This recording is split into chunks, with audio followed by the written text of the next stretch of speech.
How to turn off suggested posts on Instagram. That's what I will show you in this video.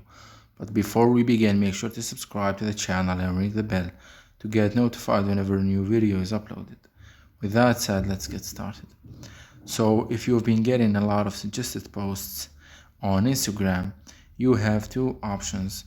The first option, for example, is to click on, this is not suggested posts, but it's work the same way, is to click on the three dots at the top right corner of the post and then click on not interested, which will hide that single post.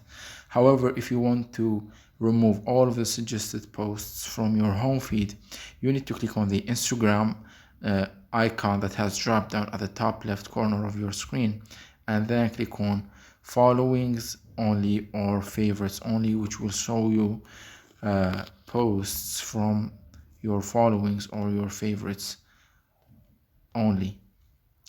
And that's it. That was it for this video. That's how you can remove suggested posts from your home feed on Instagram. If you have any questions, please leave them in the comment section down below. With that said, see you in the next video.